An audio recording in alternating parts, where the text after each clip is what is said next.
औज़ुबिल्लाहि मिनश्शैतानिर्रजीम बिस्मिल्लाहिर्रहमानिर्रहीम। अस्सलामुअलैकुम वरहमतुल्लाहि वबरकातुहू। मैं हूँ आपकी होस्ट डॉक्टर आलिया अहद और आप देख रहे हैं maternity matters Urdu channel. Friends, मैं आज आपके पास बहुत ही इंटरेस्टिंग क्वेश्चन लेकर आई हूँ।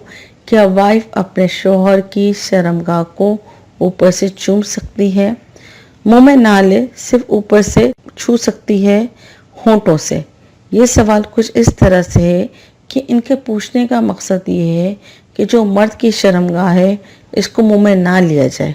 ऊपर वाला जो हिस्सा होता है इसको चूमना।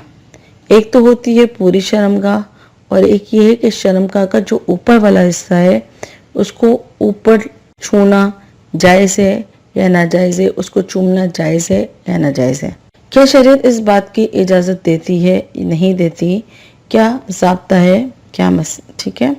तो देखिए, बहुत ही सेंसिटिव मैटर है। अगर आपको इसका हवाला भी देखना है तो फतावा रहीमिया जिल्द नंबर 10 सफ़ा नंबर 78 में ये मसला मौजूद है।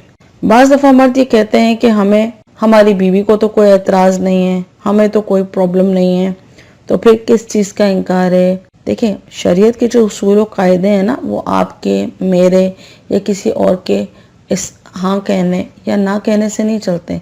शरीयत का अपना उसूल है। जैसे सूरज अपने वक्त पर निकलता है ना, मैं कह दूँ शाम को सूरज निकले, आप कह दें रात को सूरज निकले, तो ऐसा नहीं हो सकता। उसका एक टाइम मुकर्रर है। इसी तरह शरीयत के ज़ाब्ते और कानून मुकर्रर हैं। हमारे हाँ कहने से या हमारे ना कहने से उनमें तब्दीली वाक़ई नहीं होंगी, वो फिक्स्ड है। ठीक है।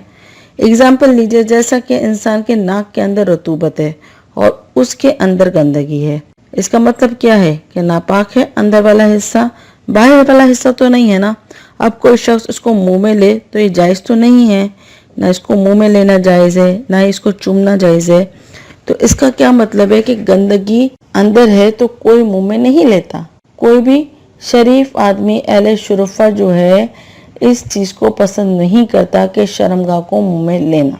बहुत दूर की बात है कि ऊपर वाले हिस्से को चूमना। शरीयत ने मना किया है कि ये काम एक मुसलमान को ज़ेब नहीं देता। जिस मुंह से हम अल्लाह पाक का जिक्र करते हैं, कलमा पढ़ते हैं, दरूद पढ़ते हैं, कुरान पाक की तिलावत करते हैं, ठीक है, और उसी मुंह से एक दूसरे की शर्मगाह को मुंह में लेना, याद रखिए ये बहुत बड़ी बीमारी का सबब भी बन सकते हैं। माउथ कैंसर, लंग्स कैंसर की ये बहुत बड़ी वजह भी हो सकती है। तो इससे दूर रहिए। अपनी बीवी को और ख़ुद को जब हम बिस्तरी कर रहे हैं तो अजर सवाब वाला मामला कीजिए, ना कि गुनाह कबीरा के ज़बरे में दाखिल हो जाए। तो मज़ीद जच्चा बच्चा से मुतालिक मालूमात और जिनसी मसाइल से आगाही के लिए मेरे चैनल मैटरनिटी मैटर्स उर्दू को सब्सक्राइब कीजिए और बेल आइकन को ऑल नोटिफिकेशन पर सेट कर दें। वीडियो पसंद आई है तो अपने फ्रेंड्स के साथ ज़रूर शेयर कीजिए, कमेंट कीजिएगा। मिलते हैं नेक्स्ट वीडियो में। इजाज़त दीजिए। अल्लाह हाफ़िज़।